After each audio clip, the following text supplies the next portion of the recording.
Hey guys, hello. This is a muscle you can lose, or that can atrophy. Welcome to Table Moments Live. I'm your host and captain, Ayman. This is the Homies podcast where we talk about anything and everything. No politics. Oh man, I know people on TikTok are gonna have a really hard time not talking about politics tonight. Man, it is crazy. I don't know. I don't care to talk about it at all. As tragic as it was, and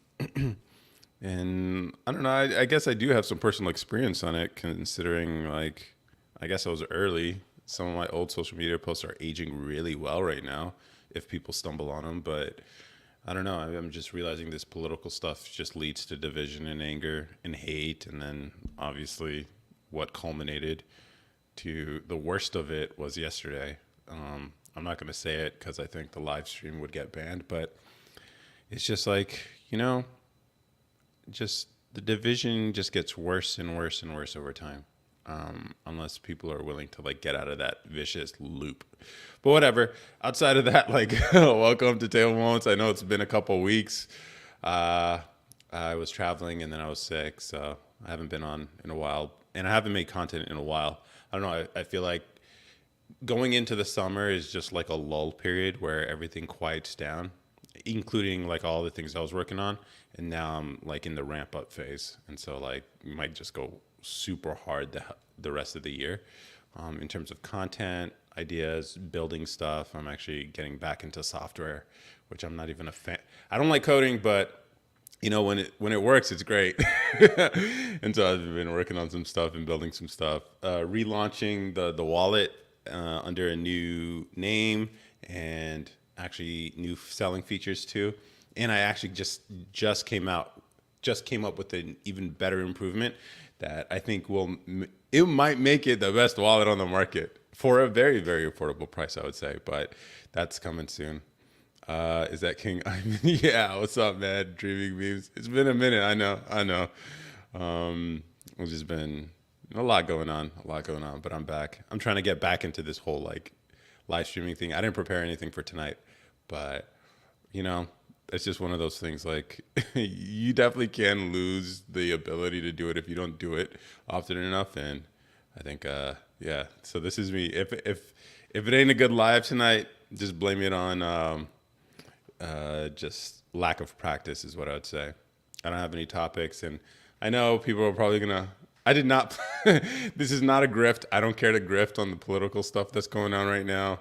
It's a pretty big deal, but at the same time, it probably doesn't matter in the grand scheme of things. It does suck that someone did lose their life as part of it, but I don't know. Just yeah, I don't know. I see the grifting everywhere, and I don't care to participate. My whole rule with Table Moments has been I don't grift. I don't do what's on top of mind, which is honestly the strategy you should take if you just want to grow an audience on social media. Is just talk about what everyone else is talking about. But that kind of limits you, because then that's the only way you can't have you never learn to have conversations outside of the memes, Bro, trying not to get canceled? No. What do you mean? I've been trying to get canceled. It's not about cancellation. It's about division and hate and anger. It just gets people all in their feelings too much. Because here's the thing. I voted for Trump in 2016. And I made a video explaining, I made a whole Instagram video where I was yeah, I voted for Trump in 2016. I voted for Yay in 2020. And it triggered a lot of people, man. A lot of people. And I'm realizing a video like that ages really well. Because in that video, I was I mentioned Biden was supposed to be an upgrade, remember? And they said and all this stuff and whatever. And I basically called it. It's crazy. But I mean, it's obvious to anyone who was politically informed, or at least willing to dig deeper than the surface, which I think is the problem with a lot of this stuff. So it's not something you can just snap people out of, which is why I'm just look, you're just going to get people riled up and angry. And it's just if you're willing to accept all news is fake news, which is, you'll be right probably 90% of the time. It's all fake. And the few times it is true, it's going to be inconsequential. So that's my position on this stuff now. I used to be really deep into the politics stuff, dude. Because like it's better than House of Cards. I'm not gonna lie. The Trump administration, yo, all the stuff you saw in the news was not it. It was not it. It was there was way more palace intrigue and gamesmanship that was happening in the administration during Trump's thing. So yeah, I found it very entertaining. I mean, like obviously, if you don't like Trump, you feel some type of way about it, but if you do, then it's just like, whoa, this is crazy. I didn't know this is how the government actually worked. And you're like, yeah, it is like high school drama, popularity contest. Image matters so much that everyone's trying to make everyone else, their opponents, look bad and everything. It really is like that. They're children. They really are children, high school kids, and that's what it is. Except they have gray hairs, and brown people in the Middle East die because of their decisions. But it's crazy. It's crazy. But yeah, that's how it goes. So I used to be deep in it. I remember the anger and the hate. Not even the hate, just the anger in just the injustice that I saw all the time. And then also like the ignorance you're surrounded by, because you start realizing like how fake everything is. But then no one else around you knows how fake it is. And so you're just like, guys, that's not real. That's not real. I actually went to that thing. It's not what happened. No one cares to listen. No one cares to hear. No one cares to go find a primary source. All of it's hearsay upon hearsay upon hearsay. So it's just like we're all playing these like vicious games of telephone with like, and then making everyone else angry, and it just leads to nothing. And so, other than more division until you get to basically what happened yesterday. That's literally what happened. It's crazy. Every politician is old. Yeah. I mean, I don't know. Well, yeah, I mean, there is an age requirement for like congressmen, senators, and presidents. So it is what it is. I don't know. So, but we don't have to get political. I mean, we could talk about anything else, but it's going to be hard because no one wants to talk about anything. It's the summer. The summer is always like, it's always, it always lacks for news, which is why this has been a crazy summer because there's been so much. He got indicted so many times. Obviously, there's a lot of political news, but there's not usually much. What's going, man? I'm going to take a shower. I'll be watching in a bit. All right, man. Soul Market. Nice to see you here again. Yeah. So if there's anything on your mind, anything, feel free to put it in the chat. I'm going to need your help tonight to come up with stuff to talk about. But I've just been in a building phase now. I took a sort of rest period for like 2 months, a little over 2 months. And then now it's just like, let's go. It's time to build, and we'll see what that turns into. I have some ideas for the content. I definitely want to get into like those impactful pieces beyond just like the $2 bill video I think was a good example of what it could be, like these bigger messages. So like the next video I want to work on is about hand washing, but really talking about and then relating it to how hard it is for people to accept the truth once you discover it. So it's going to talk about hand washing leading to bacterial theory and this guy's idea that perhaps doctors were killing people inadvertently, and then trying to explain to other doctors and how he failed, and then eventually getting accepted well after his death. And the tragic thing about it is like oftentimes you're not going to data, science, rationality does not convince people of anything, really. People get so caught up in what they know and their conventions and their status and prestige that comes with it that it's you essentially have to wait for another generation for the truth to finally come out, which is a shame. And this still happens. Do you know who Mr. Beast is? Yes, I do know who Mr. Beast is. I'm not that old. Talk about Monster House, the creepy movie. I don't know about that. I do know Mr. Beast though. Like I have some opinions about Mr. Beast that are not flattering towards the guy. I think he kind of ruined YouTube. This whole like performance perspective on content, watch time, and average view duration and click-through rate, all that stuff just killed what YouTube used to be, which was a place where people could go viral just based on. It's because, I mean, YouTube's become a recommendation engine, so naturally people play to the metrics, which doesn't necessarily mean the content is good. It means it's safe and broad. It's like Mr. Beast is like McDonald's. It's safe food. You know what to expect, but no one would put it in. No one would say McDonald's is the best restaurant, even though by any metric you use, it is the most popular restaurant, the most frequented, earns the most, is the most familiar. All these things also apply to Mr. Beast. And guess what? He's just McDonald's food. That's all he is.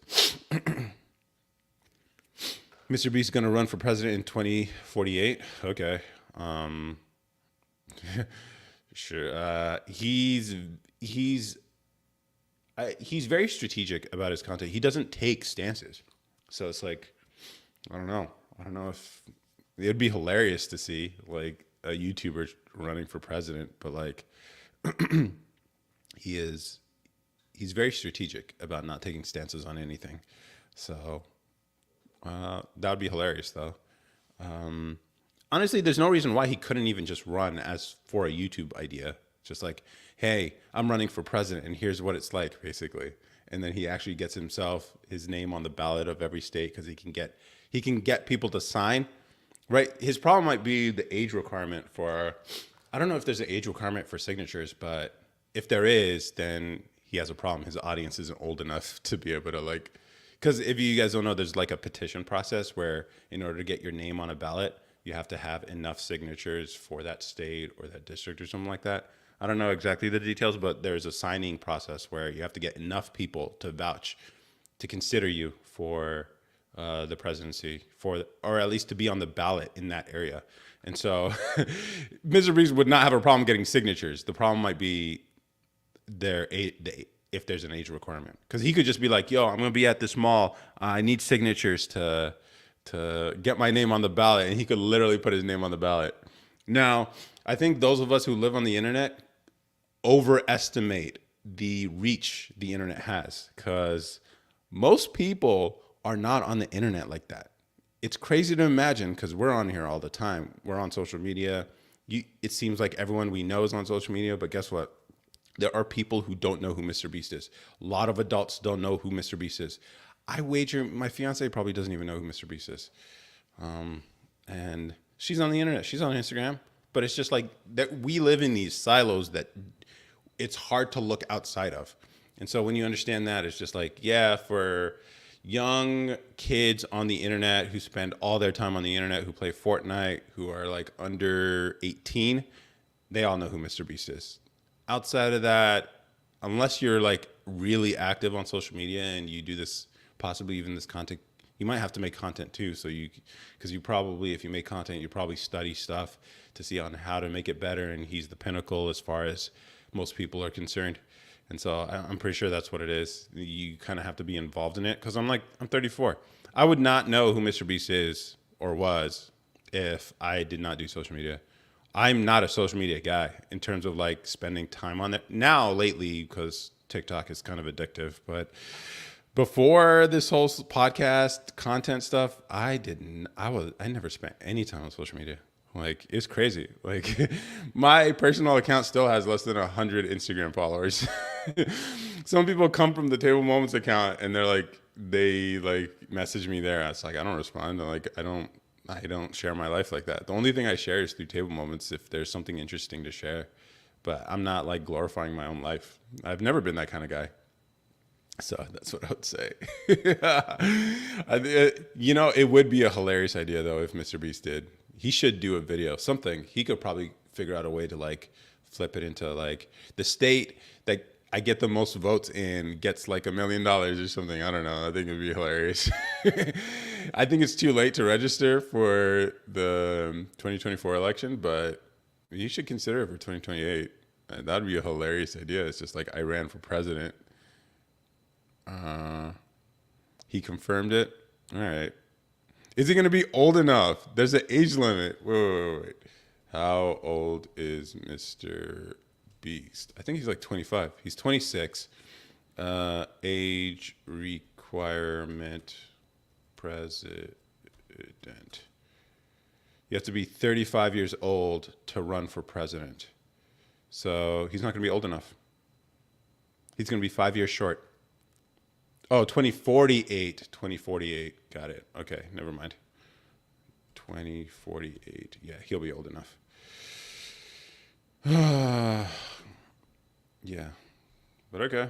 If he wants to be president, if he wants to get shot at, cool. Like I guess, like this is what comes with it now. I don't know if people realize like this is what comes with it. That's crazy. It's like I was thinking like when that's all that stuff happened yesterday, I was like, wow. I was thinking like people don't realize how safe a time we live in because it was like when was the last time someone who was political or like a political agent got assassinated or something, right? But then I realized, and then I forgot in 2017, the congressional baseball game, the Republican congressional baseball practice got shot up. So, yeah, 2017 was the last time. Like, people forget that. I even forgot it. That's crazy. It's just like, no, that's what happens when you call. Yeah. Pick a number between 1 and 10. 3. JFK. Yeah. Well, here's the thing. It's not even 2017. Rand Paul got attacked by his neighbor. If you can believe it. And he had to be hospitalized. It's crazy. No one died. I guess if you want to talk about deaths, then yeah, it's been a while since we had one of those. But yeah. Some might say Biden's already like well, I don't know. This is crazy. What else can we talk about? This political stuff is just, I don't know. People are like making predictions about what's going to happen in November. I don't know. I couldn't tell you. Anyone who thinks they can, it's probably it's just a wild guess. No one knows because, like, yeah, it's crazy. And it just seems like the pictures coming out of the thing are insane. Like, whoa, these are historic pictures. But at the same time, I think people hate the guy that much. So I can't tell you what's going to happen. I'm just saying, like, be prepared for prosperity in case it comes. Because if the guy wins, then sentiment changes on everything. Plus, think about the picture and the energy it conveys. Like, if that happens, if he actually does win, then prepare for prosperity. That could be a real possibility. Everything switches up because it turns out like economies and cultures are largely driven by sentiment. How people feel about the future is enough to create that future. And if people feel very poorly about their future, turns out it's a self-fulfilling prophecy. And so, like, having people at the top who are really negative is usually a bad idea. Because so if he does win, then prepare for prosperity. Start making your plans now. If you were going to start a business, start it now so you're prepared to capitalize next year. It's not going to be until January he gets in, and usually, I remember in 2016 it took 3 months for things to start really moving, but it was a fast 3 months. So yeah, prepare for that. If you wanted to, if you're or like learn some skills because the job market might just switch up over early next year. And so if you're really struggling to find a job right now, I would recommend start learning skills now so you're prepared. Your resume is like, and start learning by doing. So actually like find ways to apply the things that you're learning, even if for free while you have to for the next 6 months. You'll be surprised like what good position you'll be in if the job market switches up in a favorable direction next year. Wait, if I start a business now, I can make money. It's harder to make money now because like pockets are tight, wallets are tight. People are really struggling out here. A lot of people are struggling to find jobs. So it turns out it sort of infects like the market too, unless you're providing something that is absolutely necessary or it's something that thrives in a down market. I don't know what that could be for you, but I mean, I've gotten into e-commerce, selling these wallets and stuff. Like I noticed a drop. Like people don't have disposable income as much as they used to. When the economy's good, people can spend and they do spend because they're flush with money. But when the economy's down, jobs are hard to find. People are tightening their belts. They're saving money, which means if you're in business and you rely on people spending discretionary money, then yeah, it means you get you get less.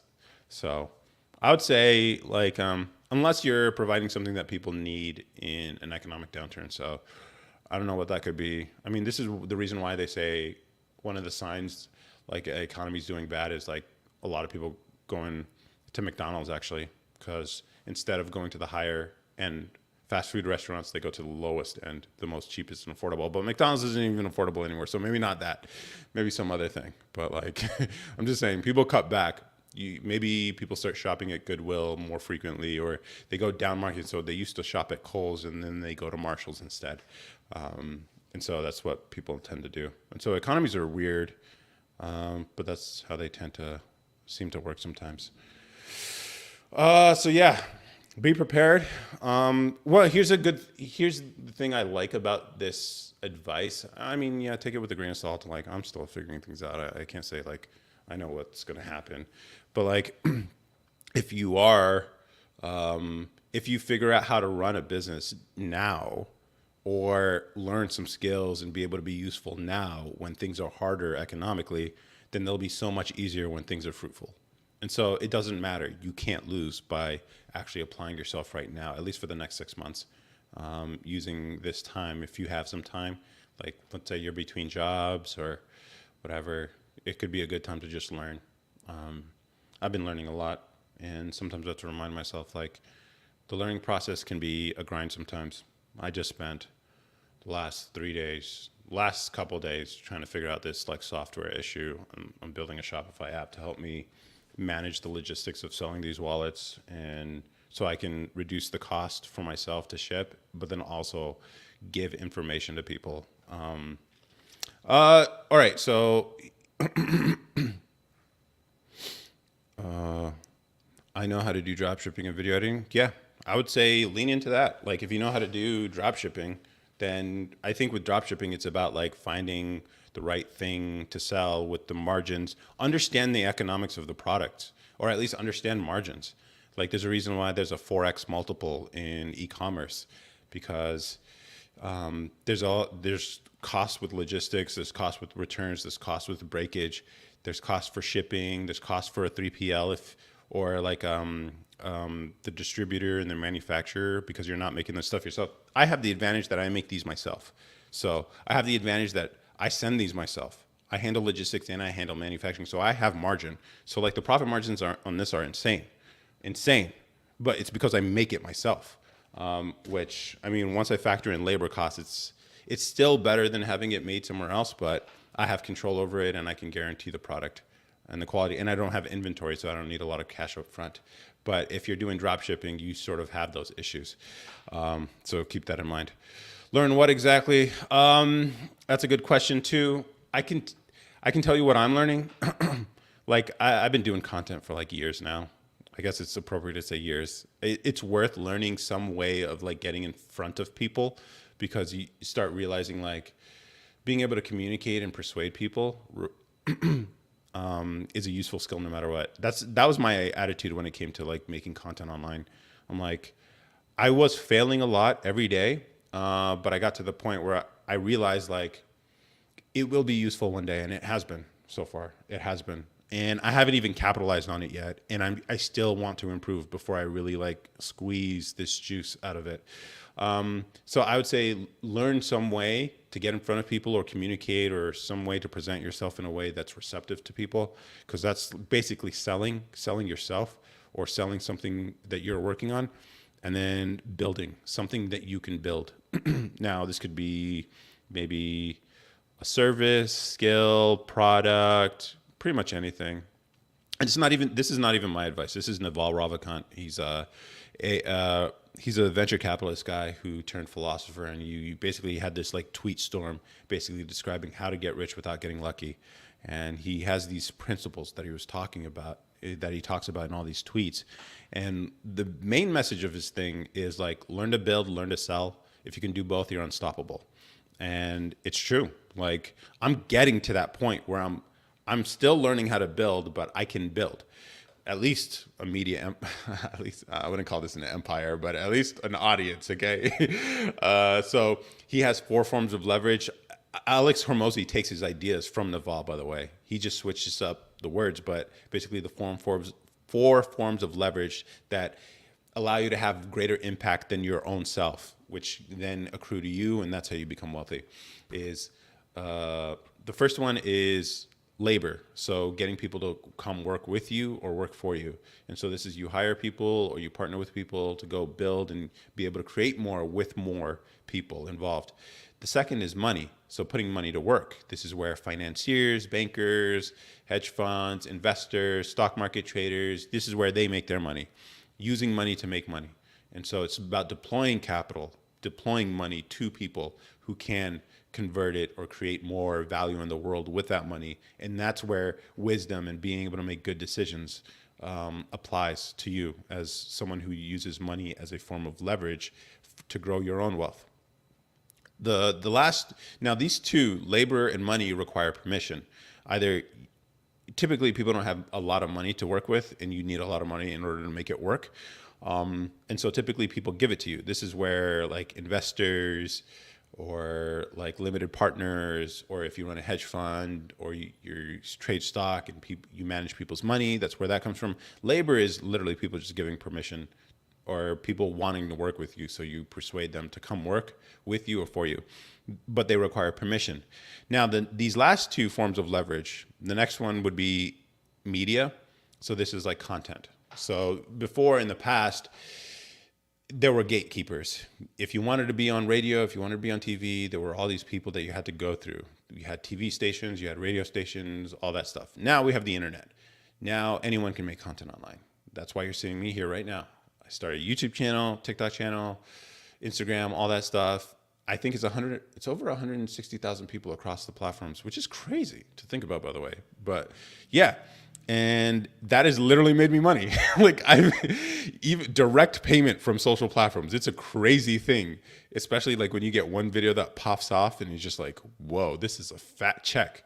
And that's kind of, now you don't necessarily need to make money directly from the social platforms. Just having the attention is enough that you can sell something. Like I'm selling these wallets and I've sold a lot of these wallets over 130 so far. Those, whatever. So just having attention is also useful, or at least knowing how to make content is basically learning how to sell en masse. So that's the media stuff. So building a media brand or whatever, which I think Dreaming Machines, if you know how to do content, then I think you're on the right path for that. And then the last form of leverage is code. So this is software. If you like one way to think about it is software is like these little robot armies that you can deploy into the world to do stuff for you that never sleep.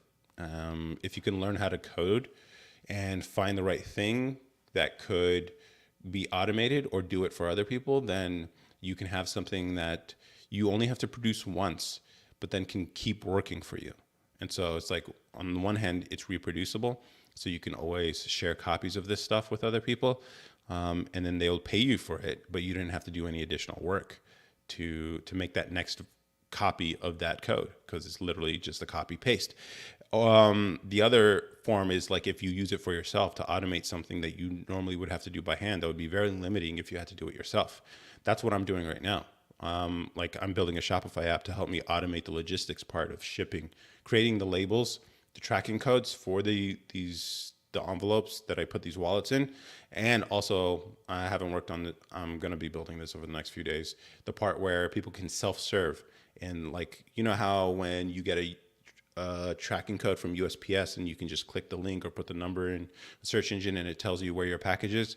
Basically, my software will do that for me for the way I ship these things that doesn't cost me as much as USPS ground shipping. And so I get to have that extra margin.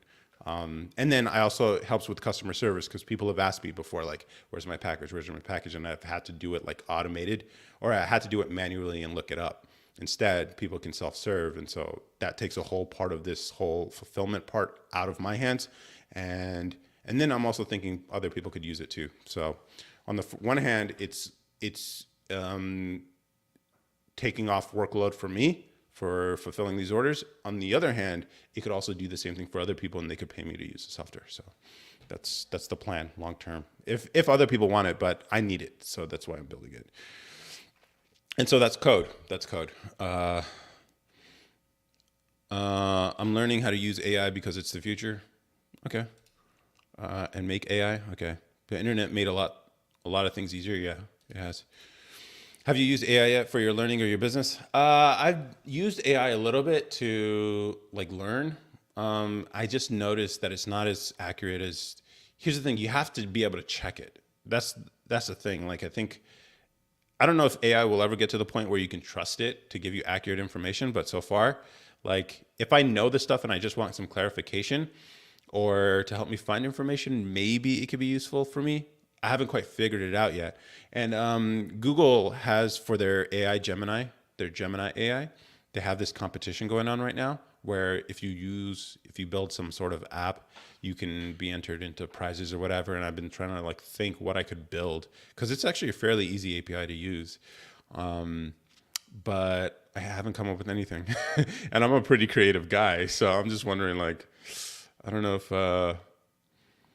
like I know my brother uses AI all the time to write emails, correspondences. He probably even has gotten to the point where he uses it to like reply to people automatically.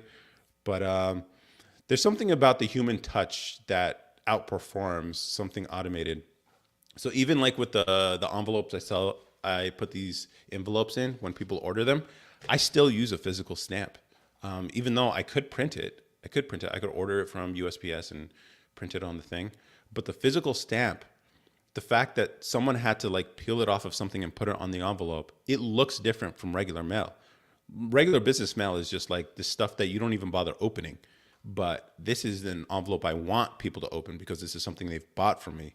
I've even got to the point where I actually put pictures on the envelope and stuff. Like if you guys want to see, I can show you what the envelope looks like. Actually, let me grab it real quick.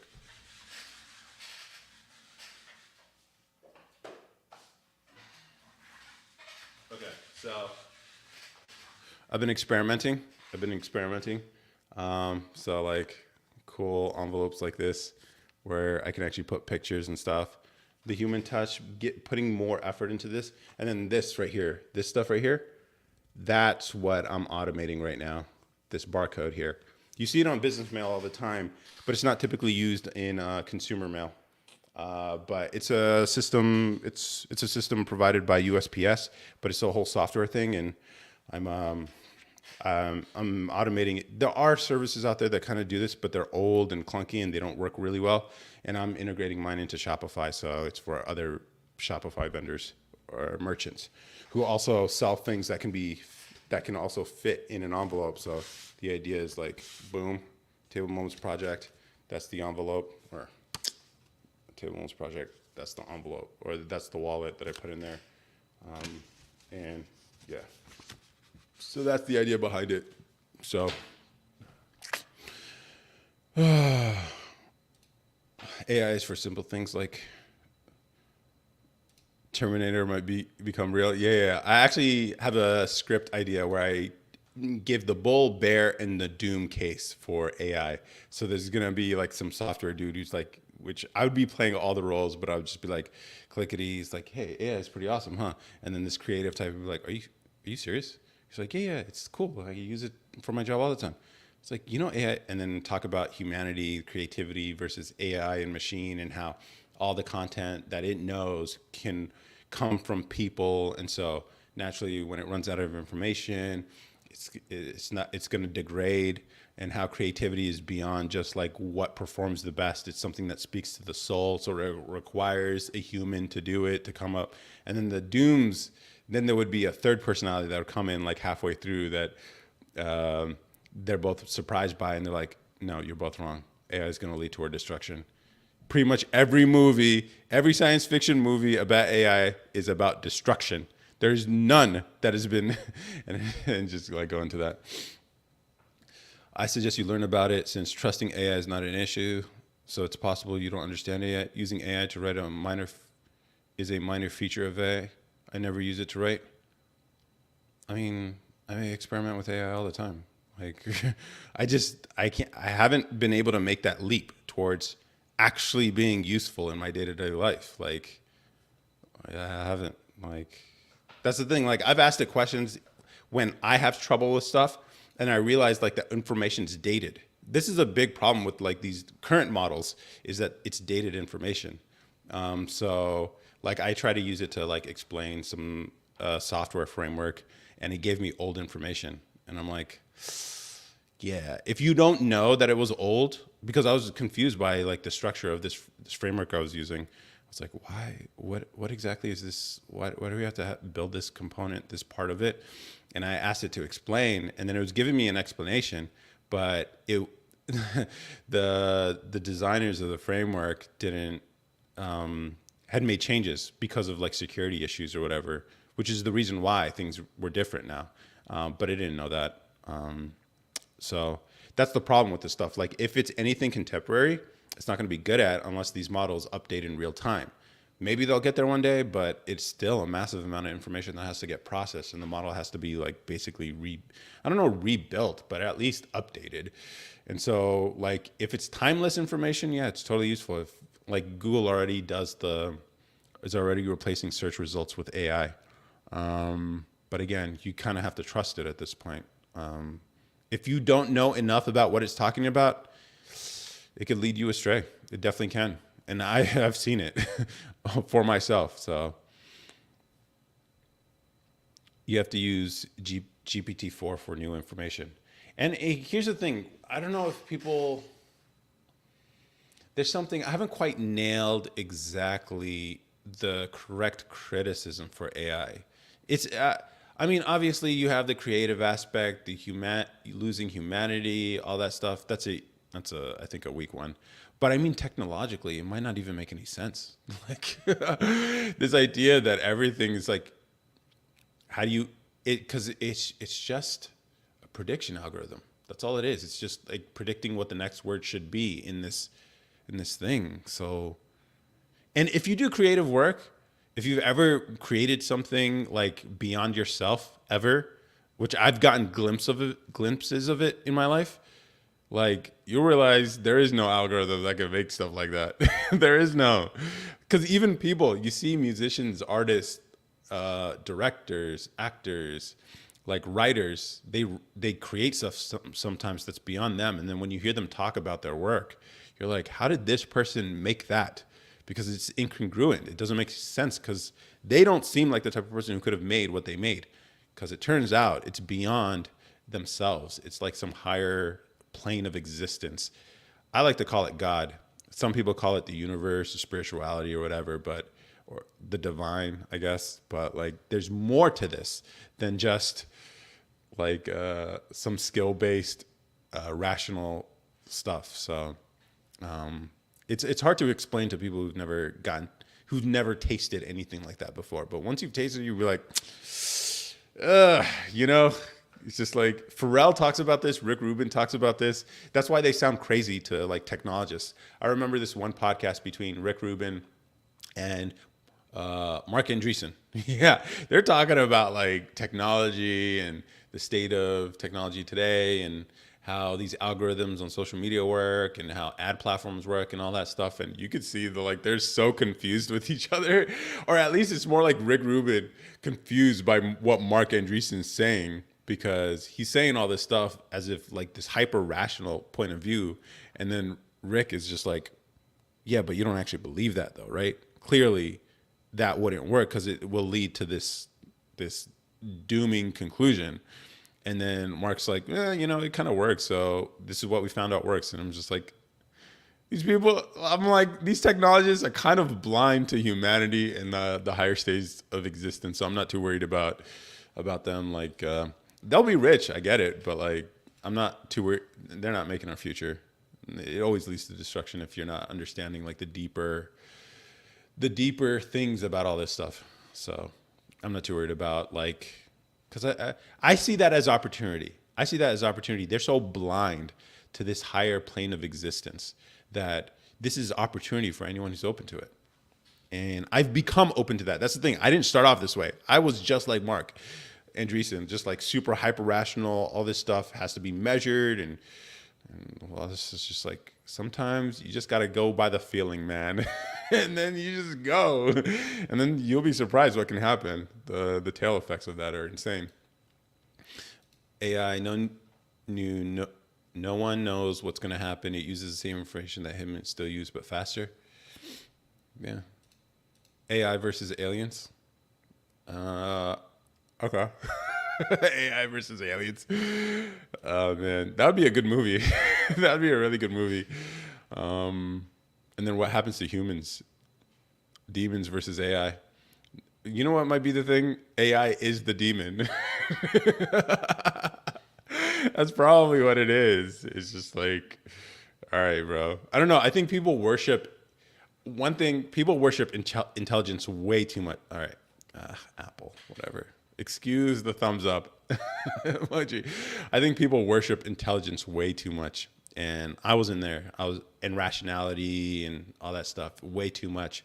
This is why I really like guys like Rory Sutherland, who's like a marketer, marketing director or whatever of Ogilvy, who's like a marketing house or whatever. And he talks about how like, look, the world is full of rational people who look at things objectively and measure things before they do anything. All the ideas that work in that space have been exhausted. Like, if you, the things that the opportunities in the things that are irrational. The opportunities are in the things that people haven't bothered to try because they think it wouldn't work because it's not rational, you know? And I'm actually reading right now Skin in the Game by Nassim Taleb. And he talks about, like, literally, I read this yesterday where he was talking about, like, you know, if it seems stupid but it works, then it's not stupid. You know, it's not stupid. It's actually very rational if it works. But even if it seems stupid, and I'm wrapping my head around that, I'm like, yeah, sometimes the crazy thing is where the opportunity is. But a lot of people most people don't even try. Most people just write it off as an option. So, like, I think that's where all the opportunity is, and I look forward to it because everyone's just going down this like sort of hyper rational trend, and then I'm learning to escape that. And so, like, to me, I just see the world full of opportunities now that people aren't even trying to, like, even with this wallet, right? First of all, why would you sell a wallet? I don't know. I made this for myself because I wanted something super thin. This is my daily, actually. This is what it looks like. So as far as like keeping up with, like, I've been using this for like 3 months now, and this is my daily. It's super thin, 6 cards, a little bit of cash left in there, but I sell wallets because I figured other people might want this, so I learned how to make it. And then I included cool things like a NFC tag in here, reinforced corners. Eventually, I want people to be able to design it. So beyond just like gold corners, which is the only thing I offer right now, I want people to be able to choose what features to add to their own wallet and make it theirs. I do things like include a $2 bill with every order. It's a $2 rebate technically, but it's more than that because it feels like more than $2. And then I have these other ideas to like for like logistics and fulfillment, and then also the data part that I think can be solved with software without increasing the cost of manufacturing the product, which means larger margins for me, but a more satisfied customer. Doing crazy things sometimes might be where the opportunity is. Because, yeah, I don't know. I've just been experimenting with that idea lately, so we'll see how it goes. Here's the thing. I've noticed, like, my ideas sometimes are crazy. They don't work most of the time, but when they do work, like right now, I think a lot of people are realizing this whole. I actually saw someone post a video on TikTok explaining this, how like they transition between content creators are transitioning between genres or different niches. There are no niches anymore. People just talk about whatever they want, and then they have videos perform because these are all recommendation engines now. I've been doing this since the beginning. Since the beginning, it's just been random. Like this podcast still has no topic, no theme. People ask me and I don't know how to describe it. I'm just like, I talk about whatever I want. I have conversations with you guys on the internet. I invite people who seem interesting, and so I can have conversations about anything. And so it's like, it gives me the freedom to do whatever and stay motivated because I only do the things I'm interested in. But then it also gives people the freedom, a taste, a variety of who I am and what this could be. And I've been doing it for like since the beginning of this podcast, and people are starting to come to that answer, starting to realize that's the way it should have always been done. Even though like the typical advice would be niche down, riches are in the niches, they say. Not on social media. Like, I mean, it's very limiting. It's very limiting if you're just known for one thing, and people are multidimensional. We don't fit into these boxes as much as the world likes to put us in. And so like the crazy thing is I haven't posted content in like 2 months. Actually, anything original and new and creative in like 2 months. My TikTok account's still growing. It's still growing on old videos because Like people stumble on this stuff. It's crazy. Like it's just growing by itself. It's wild. I'm just like, sometimes, when you do crazy stuff, it just seems really stupid in the short term. And then, but whatever. Here's the thing. I'm not going to talk about this stuff without actually experimenting with it in my own life. So in the meantime, I don't know if it's too early to call it, but I'm pretty sure I'm right on that. And then now I'm going to go in a different direction with the YouTube stuff where I actually want to make a more impactful, I don't like, probably not philosophical, but thought pieces beyond just like the documentary style that they've been doing. More like coming up, understanding the world, explaining it in a deeper way that maybe people aren't used to, showing them how it really is, and then possibly building something to show them or like demonstrating in some real way. Master Ogwe got canceled on YouTube. I think you keep saying that every time you come on live. I don't. Okay. Did you like recruit you guys to like go and say that in other people's chats? But all right, I'm gonna join TikTok. I gave you guys 46 minutes. I'm surprised I was able to do 46 minutes. That's crazy. But let's add the TikTok people. I know Dreaming Machines, but these people are cool too. Oh wait. Oh no, I did that too early. Wait, let me see. Hello. Oh man, I don't know if the audio is going through now. Dang. I probably should have checked beforehand. Actually, let me quit that real quick. And fix this. I know this is terrible. I've been out for 2 weeks, guys. All right, let me just get back into this. Let's see. Cool. Live. Let's go live. How are you guys doing though? How's the summer been for you guys? Yeah. I'm working on a lot of different stuff this summer. I'm working on this little thing here too. I got a few things going on. This is the thing. I just got to focus, man. I'm working on too many things at the same time that I kind of get stuck because it's like you get trapped between all the different things, you get pulled apart from all these different angles for all the things you want to work on.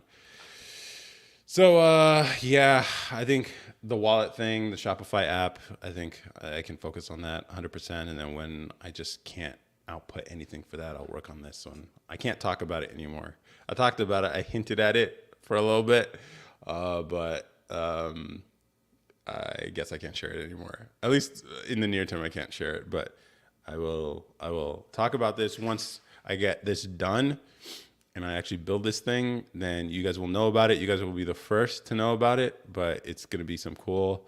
I'm thinking my lane might actually be hardware and software, the interface, combining the two. I think it'd be pretty cool. Hey JC, how's it going? How's everyone doing? Welcome to Table Moments Live. If you guys don't know who I am, I'm just a dude on the internet who makes content. A lot of you have seen my face before, and probably only once ever. And some people hit the follow button. I don't know why. I don't know why. Sammy Cutoff King, what's good? What's good, Brody? Drew, Matthew, what's up? Odd Socks, hey. Inflation REIT, what's up? Angel B, Annie, what's up? Cody, Tori Nicole, how's it going? Ahmad, what's up? Aura, hey, how's it going, everyone? It's weird. Just saying your names gets you guys to stick around. I guess that stuff in Hey Hunter, Tegan, what's up? How to win friends and influence people. I think the first chapter is about people's favorite word is their own name. Apache, Jim Jam, what's up? I guess it works, but it does seem a little manipulative though. King Wave, what's up? Yeah, this is a podcast where we talk about anything and everything. Feel free to put it in the chat. I normally have a no politics rule, but if you guys really insist, I mean, it's kind of crazy, but it'd be better if we stayed away from it because it just leads to a lot of like anger. Or if you want to give predictions about the future, which no one can predict the future, but people try.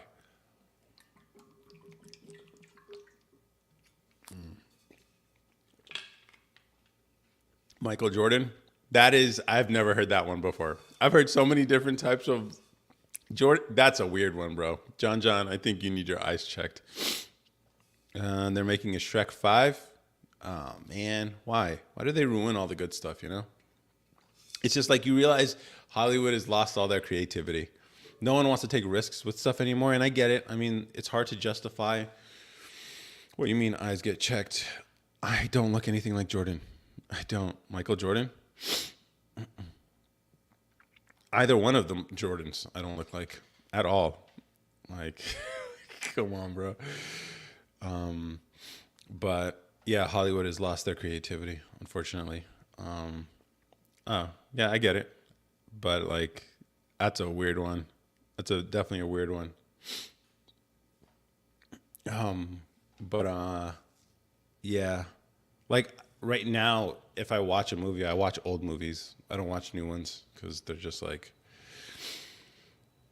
bro, look like LeBron James with glasses. I've heard LeBron before. LeBron makes a little more sense, but do I look like LeBron James? Do I look like my hairline's receding? Do I look like my son plays on my team because I recruited him and kept other teams from picking him in the draft? Huh? How do you guys feel about him and his son playing together? That's crazy. That sucks for his son. You hear about Trump? Yeah, everyone heard about Trump. How do you feel, John? Oh man, are you pro? Or, I would wager with a name like John. You're probably loves God, loves fishing, loves hunting. Yeah, for sure. I already know which way you're going, bro. Please surprise me, but I already know you're disappointed. Yeah, okay. In what sense though? Disappointed that it got to this, or disappointed that they didn't finish the job? Because I've been seeing comments like that, which is crazy to say out loud. Are you Sudanese? No, I am not Sudanese, but you're close, I guess, regionally close. Seeing you are my sunshine, I will not. Dreaming machines, I will not. I'm I'm not Sudanese. I assume you're Sudanese if you know. If you're guessing I'm Sudanese. He's Kenyan. I'm not Kenyan either. I don't run long distance, bro. Man, it, Rwanda, no. Huh? Rwanda? I think you're going in the wrong direction. You're in the right region, Horn of Africa. He's Nairobi, Rwanda, Ethiopian. Yeah, Ethiopian's the best way to describe it, at least so far. Egypt, nah, he's not Kenyan. He's from Detroit. Yeah. Oh man, Detroit, Eritrean. Yeah, there you go. You got it. I assume you guys are. Hey, King Kobe, nice to see you here, man. I know it's been a minute. How are you doing, man? If I remember, you're kind of political, so I'm sure you have some opinions about yesterday. That's a crazy thing to say. That's a crazy thing to say. Detroit is nice. Was there last week? That is interesting. I wonder if it's like a sleeper city because it was like one of the greatest cities probably in the world at some point, and it just crashed. That's crazy. So I wonder if like it's like a hidden gem now because it's most definitely a sleeper city. Interesting, because like I like Chicago, but I've never been to Detroit. If it's anything like Chicago, it might. Yeah, we love Detroit. Okay, most definitely a sleeper city. Yeah. Ohio here. Okay. Yeah. I mean Lake Michigan, right? So same lake. It's the same lake. Detroit. No, it's not Lake Michigan. It's Lake Erie. Lake Erie. Yeah, not the same lake. Yeah, my bad. You know, it's on the come up again. Yes, I might have to look into Detroit. I might have to look into Detroit. No, it's not the same Lake Erie. Yes, no, yeah. And then sharing a border. Is it? Does it share a border? Detroit. Yeah. So Detroit sits on a strait between Lake Huron and Lake Erie. Okay. Yeah. I'm confused by these lakes because, like, people say they go to the beach in Chicago. I'm like, is it a beach if it's a if the body of water is a lake? I'm a little confused. I thought that was just oceans, but whatever. Ontario, Ontario is nice. With Canada, Ontario is nice. Yeah. The lake effect is crazy in the winter. Sits on the Canadian border. Yeah. Lake effect. That is the one thing. Like, man, like I never Buffalo, man. Buffalo gets a lot of. I've seen it. I think Boston has gotten issues with like lake effect or I guess ocean effect for them, but like that's crazy. So I guess if you just are willing to like hibernate for the winter, or you have like a really dope living situation, and you don't have to leave your house, you work from home, yeah, great. I mean, like, sits on the Canadian border. That's the closest to the beach we got, brother. Yeah, I know. I just wonder if you call it a beach, because people call it a beach. I just don't. I thought a beach meant like an ocean.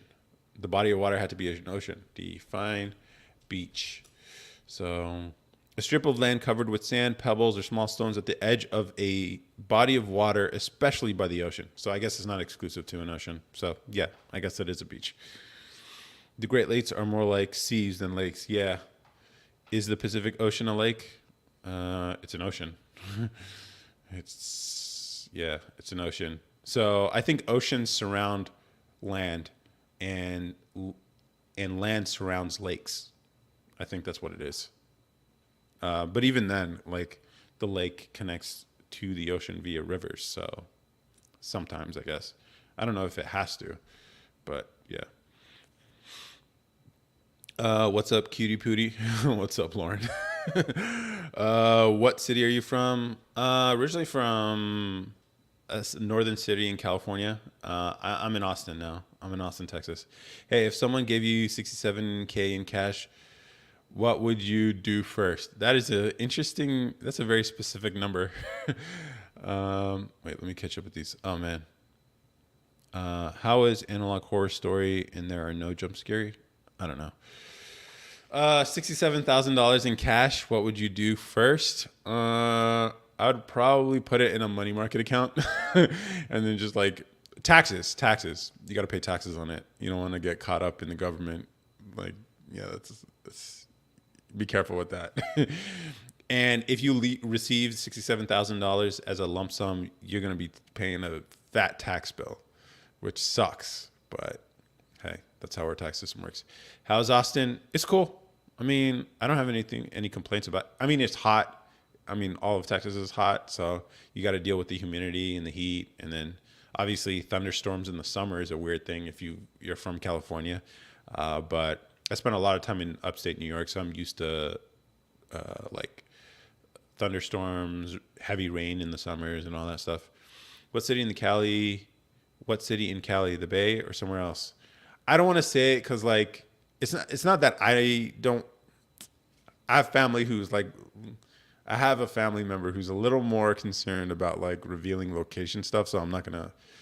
Not that it matters, but like I'll respect their need for some semblance of privacy, I guess. So let's just say the valley, the Northern California Valley. Let's just say that. You should be able to figure it out. Oh my God, you're so lucky. You don't get any barrel issues. I had no power for 6 days in Houston. Dang. Was it that bad? 6 days. Dang, that sucks. I heard like people, I saw a clip of people like going to some sort of public center or whatever, bringing their power strips and like charging their phones and stuff. Yeah, we didn't get any of that. It was just a bunch of rain. Did your power go out in Texas? No, not for me. Um,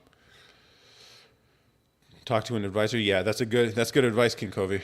Yeah, if you have $67,000, you talk to an advisor. Yeah, wanted to get a hotel in Austin. All of our hotels had no power. Dang. Yeah, Houston's like was it like 3 hours away?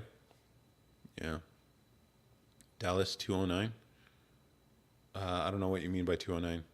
You give I did grow up in the Bay Area though for a little bit, and then we moved. LOL, Habashas can't hide their identity. I try my no, I don't try my best, but I don't know. I figure like people, I don't look as Habesha as I used to, you know, putting on a little bit of weight, a little bit of muscle, growing the beard, shaving the head, kind of like, I don't look as Habesha anymore. Although black people can tell there's a little something in me.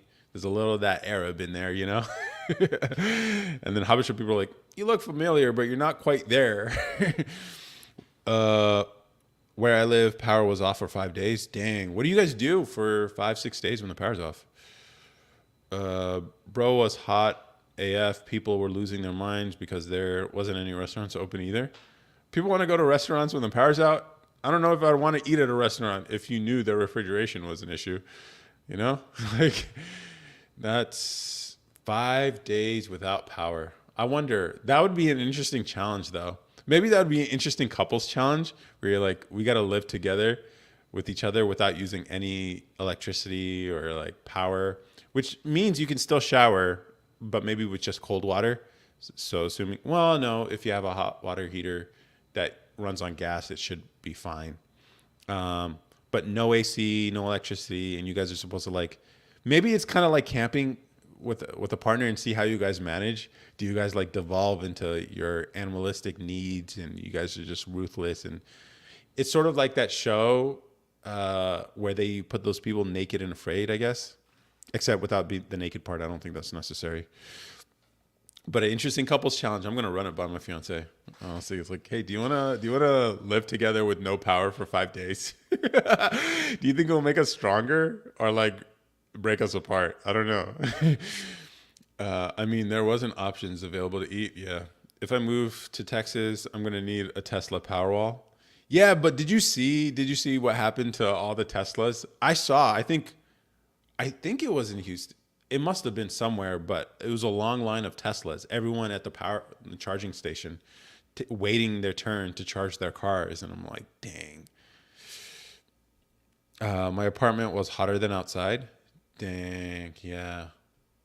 I don't know. I wonder if like insulation and like thermal bridging is much of an issue in Texas construction, because it is in winter climates where you know insulation has to have like a certain R value, basically how well heat transfers from inside or outside, it transfers from one side of the wall to the other.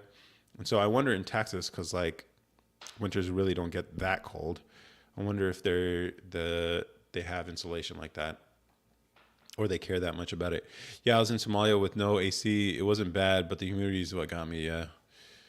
If it's a place with stairs, living without power would be kind of cool as long as it's summertime. Oh, if it's a place with stars, my bad. Yeah, it would be cool. Or like, yeah, I think we take for granted the niceties of modern living, all the electricity, the connections, the food we have access to, the conveniences that are afforded to us. It's so easy to like take those things for granted. But I think it'd be interesting. I thought about at some point, like when I'm more established or like firmly in a location with a family or whatever, it'd be cool to like take, maybe if they're willing to come with me, that would be cool. But like go into like a forest for like a month or three months maybe, or 2 months probably, and just like take the truck or a car or whatever, and then when you get there, unplug the car. Basically, you're not using that anymore, and you just live off the land. Sort of like you hunt for your food, you chop your own firewood. It's a cabin with no power. All you have are books and each other, and I think that'd be pretty cool. Just to spend like a month or two, maybe even three, just doing that with like people close to you, and then you're just like really connected with nature. I think that'd be pretty cool. Uh, this was worse than the freeze in 2021. Oh yeah, the 2021 freeze where everything just like all the pipes burst. Yeah. Oh, you weren't here for the freeze in 2021? Yeah, no, I wasn't. I wasn't here. Yeah, I heard that was pretty bad too. True. I was glad we had water. Imagine if there wasn't water. Yeah, that's crazy. Everyone's finances isn't the same. Yeah. Good luck with that, bro. Yeah, a man can have hope. Or maybe I'll just take like one of the kids who likes nature, and we'll just spend like a month in nature and just like, and then we come back like. And here's the thing: it could just be because it's like no distractions from the outside world. All you have is like books to learn, nature, hunt for your own food, and like, and then just, and then keep yourself warm and survive and just like thrive in nature, and just like, and then imagine how you would come back after a month or two of doing that, just like, and then maybe just fitness, just work on like your body and mind. That's it. It's just like hibernation, meditation. It's like the hyperbolic chamber kind of thing, except without the extra weight and stuff in Dragon Ball Z, 250K for a home is nothing. Okay. You have an interesting name though, Black Jesus. Black Jesus. Make it a couple weeks max. Too long and you'd be sick. Like physically sick or sick of each other. 2 weeks is cool. 2 weeks is a good start. Maybe as the kids get older, we can extend it. Or maybe once, cause like, physically sick. Why would, if you, why? You just need water. You need food. You need sleep. You're going to have plenty. Well, I mean, you have to be able to hunt. So I would have to get good at hunting. And then I had to like be able to chop the food up and then all that. So why don't you have a home in Texas, LOL? Malnourishment? Maybe. You could just bring a few bags of flour and just like make bread whenever you needed it. Or maybe the rule is like at once a week you can go into town for supplies. How about that? I think that's a happy compromise. That's a happy compromise. Isias Aforki is Black Jesus. Yeah, that's a stretch. All right, bro. Black Jesus. I mean, Jesus was Black Jesus. Think about it. The guy was Middle Eastern, Northern African, maybe. Black Jesus. Jesus was Black Jesus.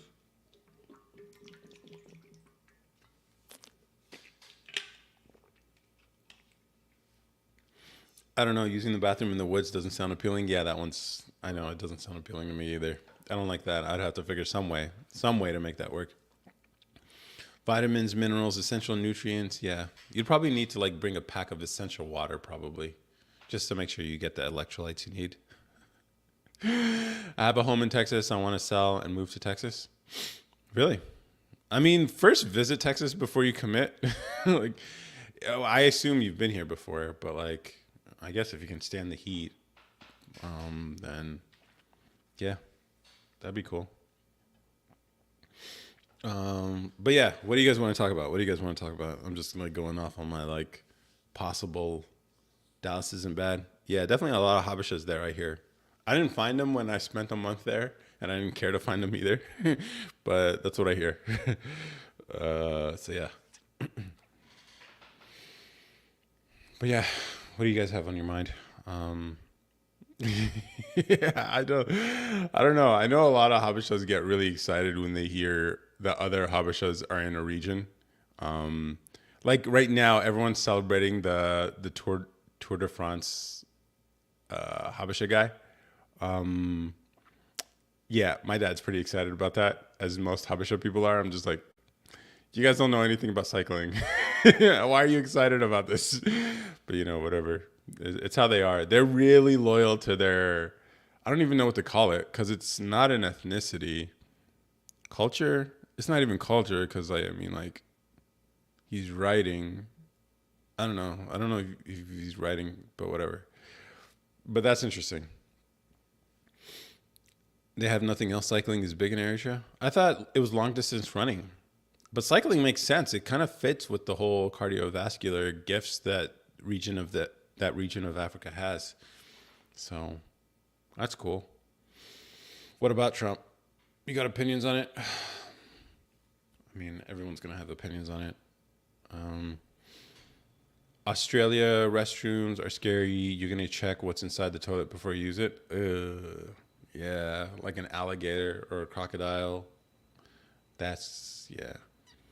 Influenced by Italians, yeah. Oh, yeah, that makes sense, huh? Like, I wish they got into like motor racing too. That would have been really cool. Like the Italians, you know? Where's that little Ferrari blood when you need it? They race on bicycles, not in cars. Um, they do? Oh yeah, my dad did tell me about like motorcycle. They do like motorcycle racing and stuff. Um, but like, yeah, cars and bikes. I'm gonna have to look at it. Wait, let me write this down so that I can look at it. It's like Eritrean Racing Club, ERC. Ooh, that's the name right there. Eritrean Racing, car racing. Would it be crazy if I went there just to compete, and I brought like a modern Toyota, and just go ham against? Whoa, they're actually like. It's funny because these cars are like from the '80s. Whoa, guys crashing. That's crazy. Whoa, I'm gonna have to check this out. Yeah. Thank you for this, dog. This is gonna be awesome. I'm gonna have to make. I might have to make a video about this. I'm gonna have to make a video about this. If Lamborghini or Ferrari made bikes or scooters, um, Bugatti makes scooters. Bugatti makes scooters. No safety rails. Yeah, I'm looking at this stuff. All they have is like bales of hay. If I see this correctly, that's oh no, tires. They just put tires, and that's a light pole in a tree that just went down. That's crazy. Well, that's kind of cool. It's kind of like Mario Kart. Not gonna lie, that's kind of cool. I don't know. I'm gonna have to look into that. I would go for that. Like, let me race. I know there's no like, yeah, whatever. My dad recently went back to Eritrea. He just came back from a trip there, and he was telling me what it was like, and he's pretty hopeful about the state of the country and what it could become. But he did tell me they do have issues with like power, stable power, and water. That they can sort that out.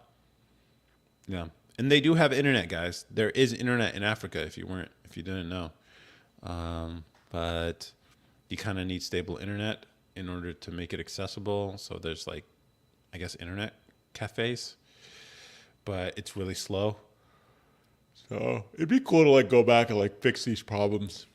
Like the first company or the first venture I tried to start was home internet for rural customers using cell towers instead of cables underground. And didn't get the go ahead from any of these cell companies. And later, T-Mobile would launch their own. So I get it. But on the other hand, it's like it could be perfect for that. It might be the better solution instead of like laying all this cable down to all these homes. Instead, you prop up cell towers. You put up cell towers, and then deliver internet wirelessly to regions, businesses, homes, and that should the interconnectivity of that. It doesn't even necessarily need the access to the internet, but the ability to communicate with each other, at least within the country, could help support the economy in ways that I think they would be surprised. But I'm sure they would know. They know how useful it could be. Um, I heard they're offering Wi-Fi in some areas now in Starlink. Starlink is interesting. Starlink's expensive, but yeah, Starlink could be the solution too. Do you think civil engineering will get taken by AI? No, I think civil engineering is one of those. No water, sadly. They have water. They have water. Just it's not as plentiful, I think. I'm not. Yeah. I don't think civil engineering will be taken by AI. Civil engineers have to sign off on the work. So the civil engineers are the one category, as far as I understand, the one category of engineering where they actually have to be certified. There's a sort of certification process for them in order to become like the type of person who can sign off on infrastructure work. So like first, after a civil engineer graduates, gets their bachelor's in science in engineering, civil engineering, they take the fundamentals of engineering exam, which is open to any engineering discipline. I took it too, but I studied mechanical engineering. And mechanical engineering, there really is no certification process. Really, once you have your degree, you're sort of like you're golden. But like civil engineers, they have to take the fundamentals of engineering exam. They got to pass that, and then once they pass that, then they have to work as basically an apprentice under a professional engineer, who is someone who's been working in the trade, who's passed their professional engineering exam and actually has experience signing off on blueprints on basically civil structures. And so it's sort of like an apprenticeship model in civil engineering. So it, AI can help with like designs and stuff, but in the end, someone has to sign off on it, which then requires someone who understands it, which means then you need expertise, which means they're never going away. So I'd say civil engineering, it's if it seems like the least likely one to be replaced by AI. Computer science is probably the one that's going to be replaced sooner than any of the other ones. It turns out like building stuff in the real world is much harder than just designing things on a computer. And so like this, for the longest time, like people, engineers in who deal with atoms, basically people who deal with the physical space have had a much harder time than the computer science people, because like everything's information now, everything runs on information. Everyone's hiring software people because like people value information above everything else, even above the real things that the information is making decisions on. And so it's been easy for them to get jobs and all that. But now it might very well be that AI could replace that sort of that field where it's mostly information based. And so then it could be a reemergence for the world of atoms, which is why I like what I'm doing, like actually merging hardware and software together, like building stuff, selling it to people, actually like manufacturing, doing it again, but in a smaller, more distributed way would be interesting. How fast is Starlink? I think it's pretty fast. I think it's over 100 megabits per second. Let's see, Starlink speeds. Between 25 and 220 megabits per second. Yeah, that's good enough. Upload speeds are between 5 and 20 megabits per second. Okay. Yeah. It doesn't sound like a lot when you compare it to like gigabit speeds of whatever, but like gigabit speeds are way too much for the average person. Way too much. It's like you're not using that kind of speed. Like streaming even high definition videos, like if I remember correctly, my calculations were about 9 megabits per second. That's how much information is actually traveling on the internet to serve you a video. And that's how most people, that's the most task intensive thing people do on the internet these days is watching video. So like internet speeds are not a limitation for internet services. That's why when they're like selling you on like faster speeds, it's like you don't need it unless you're uploading massive amounts of video every day, like you're a content creator or something, which most people aren't. So yeah, you can get away with a lot less. They're building water reservoirs. Who flipped the AI switch? What do you mean? What about finance? I don't know. Finance is regulatory, so it's usually slow moving. So AI sort of has been taking over finance already. Like the whole high frequency trading thing, like I think over 50% of trades on the market on a daily basis are like automated. So it's just like, it's already there. They just didn't call it AI. They called it high frequency trading. But they have these complex models that they've built. It's already been there in terms of like the day to day. Finance has already been taken over. In terms of like the actual volume of trades that are happening on the market. But as far as like the jobs, I mean, I don't know, talk to someone in finance who can tell you what the job market looks like there. Yo, Jose, what's good, bro? I haven't seen you on here in a minute, but I haven't been on here in a while too. So why the sudden popularity of AI? It can do some cool tricks now, I guess, but I don't know if people have really quite found some people have.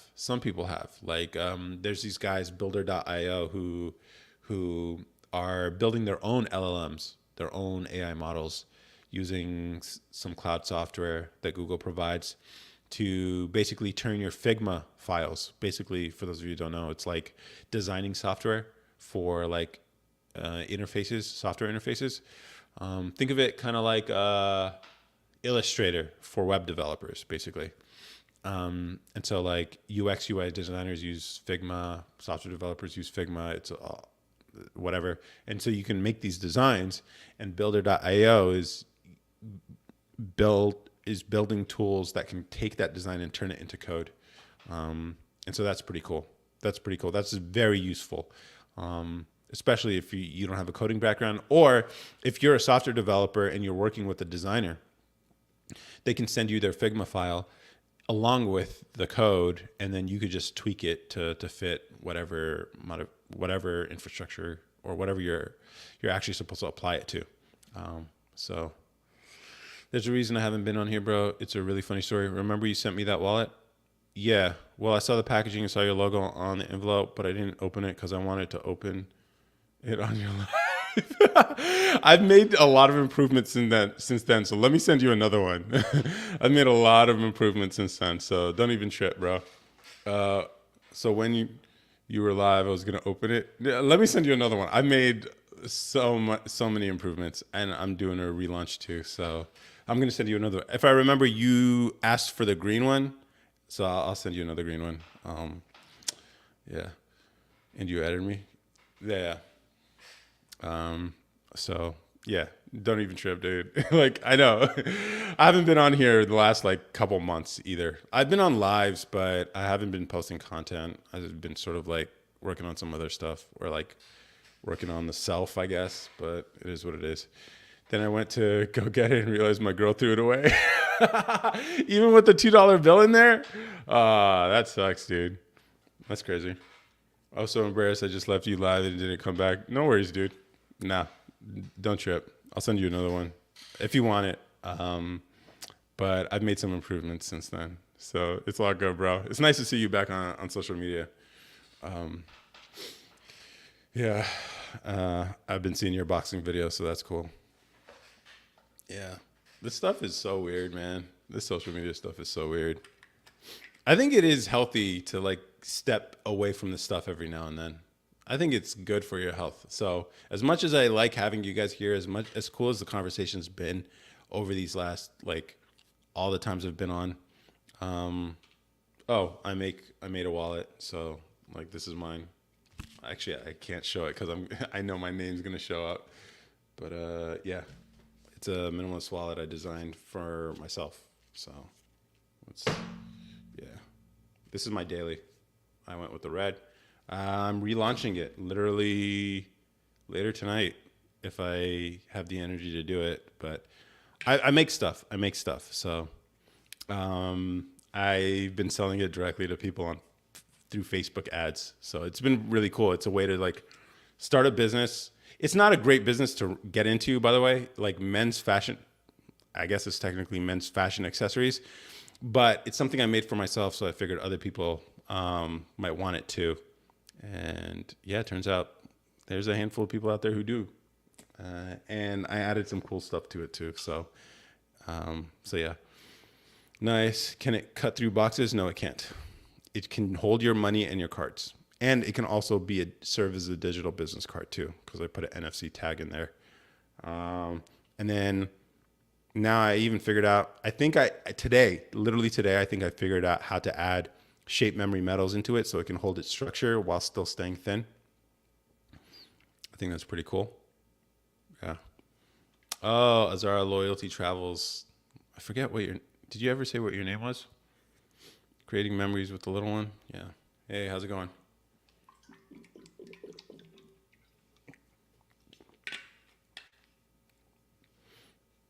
Can you send me a business card thing? The transparent one? Are you talking about the transparent one? I can send you one of those if you want. Or the wallet if you want. Azra. Tregunia Highlander. Nice to see you here too. Yeah. He's an interesting guy. Yeah. So to put in my phone case. Oh, I got you. Yeah, yeah. I'll send you both, whichever one fits or makes more sense for you. Yeah, that tap to send is really cool. And then I might have to build a custom app. Right now, I use an app on the App Store to that lets you program the NFC tag to whatever you want. And so the cool thing, which I didn't even know, that you can actually program it to send a text message.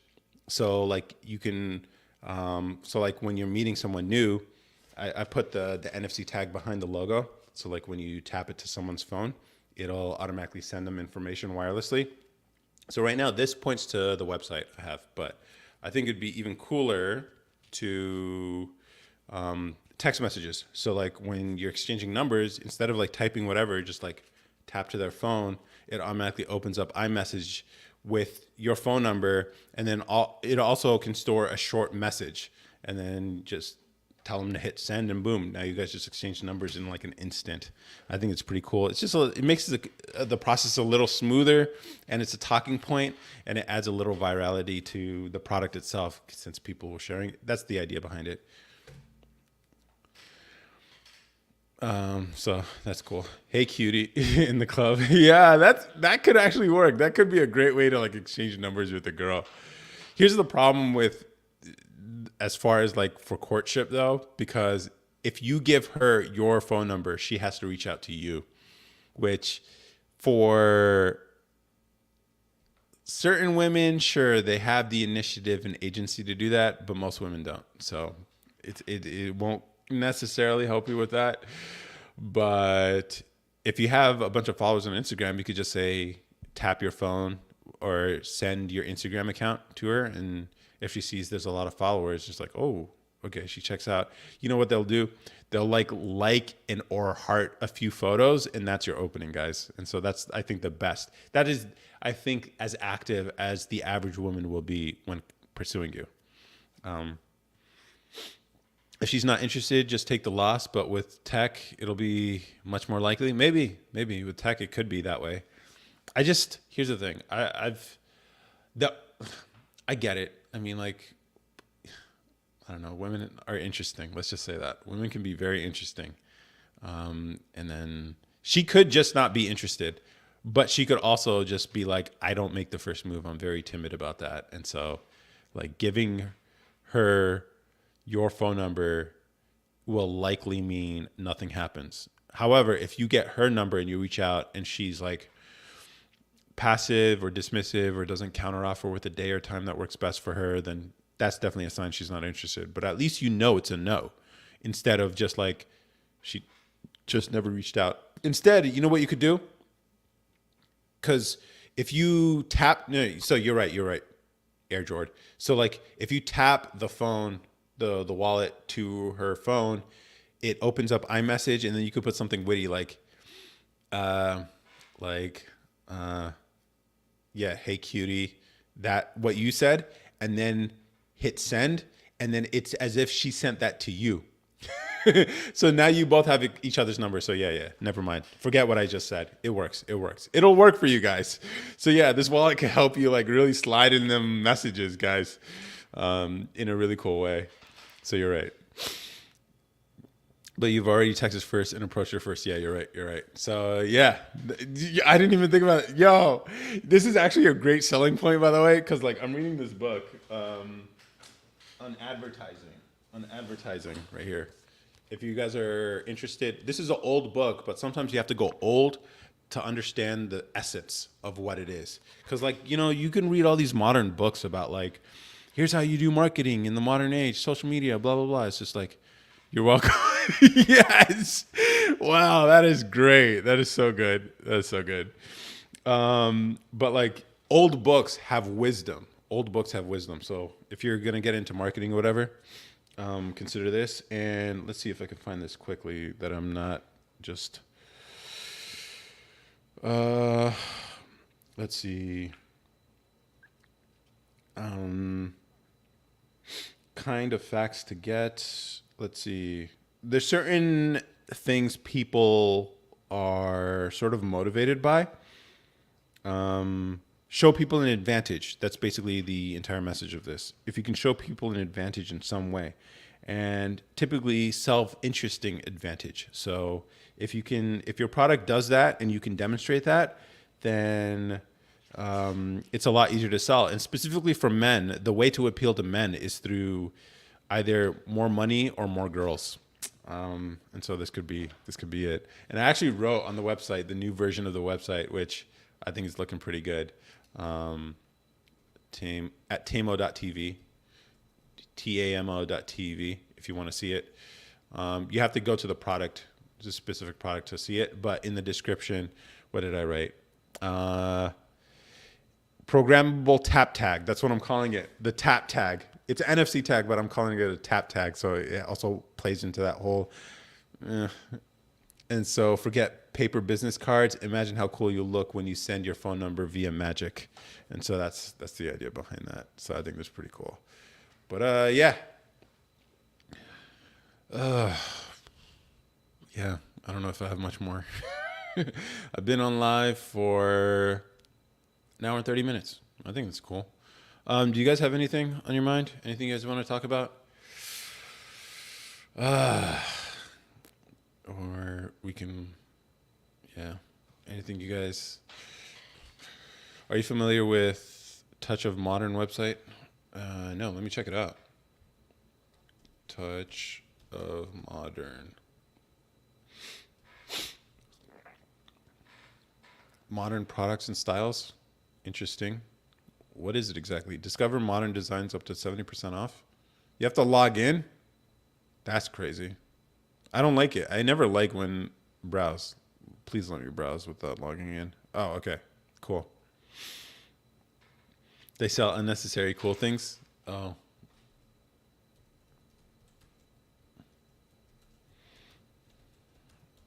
There. Oh, it kind of reminds me of thisiswhyimbroke.com. It has a lot of weird stuff. High fidelity earplugs with neck cord. Here's the thing. You'll be surprised some of the things you can sell.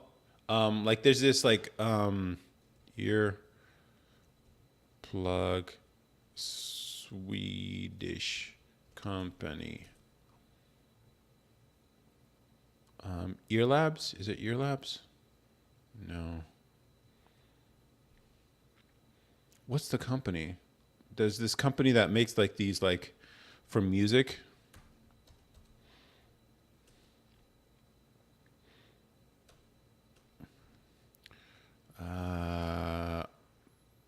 What's it called? Loop. Literally they make it's not even earplugs. They're like sound suppressors. So they're these silicone sound suppressors that protect your ears, especially when you're like at a concert or whatever, that are stylish and look cool. They sell these for like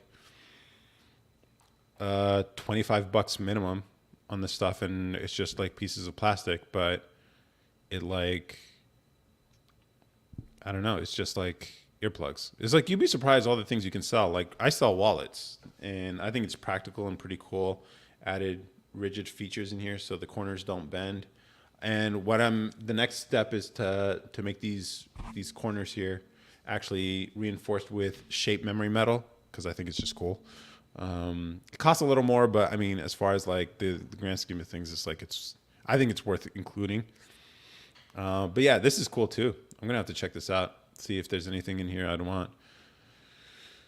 Gift card, tie, silk tie, voice translator, red dragon knife.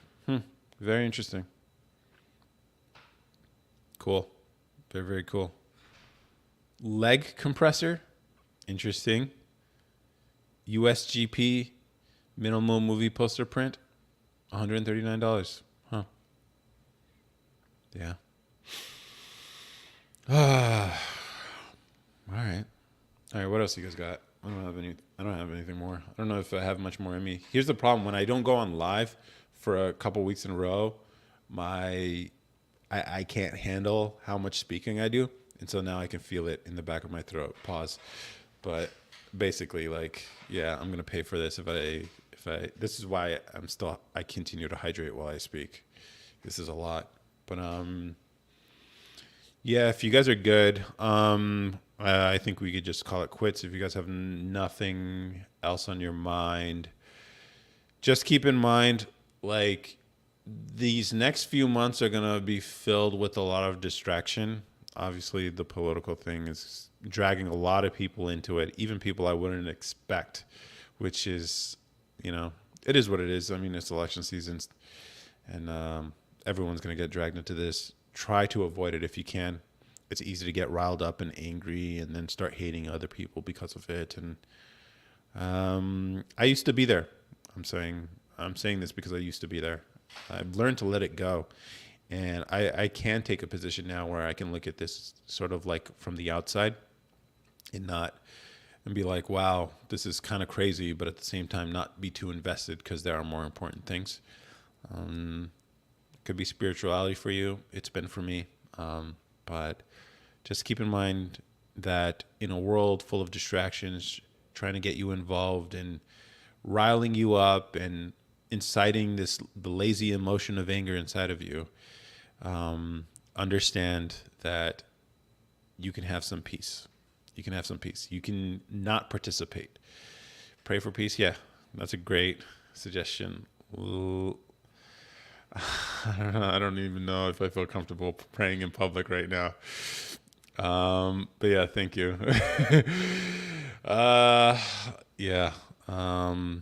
Let us all have some inner peace for everyone during this troubling time where we're being faced with the realities of how divisive this country can be.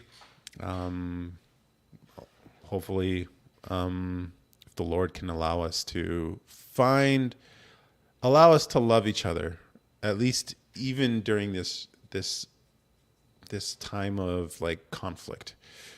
If we can learn to love each other, our neighbors, our families even, and not allow this outside stuff to separate us from people we've known in our entire lives, not allow this to separate brothers and parents and siblings from each other.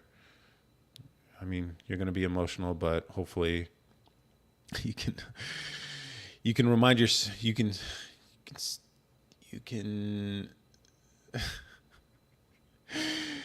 you can keep perspective on what really matters and find some peace in your life, at least hopefully for the next few months, and maybe further than that if you can manage.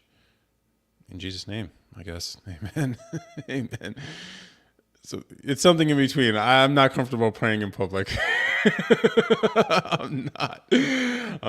I don't feel like this is something I'm prepared to do. So, but thanks for pushing me into it. It was not good. I know it wasn't good. It's okay. I'm still new. It's fine. Am I sweating a little bit? Maybe. Like, yeah, all right, whatever. I don't know if I could say much more, but you just didn't start like it was a prayer. Yeah, I didn't. I know. No, it was great. I appreciate the support. I know it wasn't, but okay. Everyone, have a good night. Have a good night.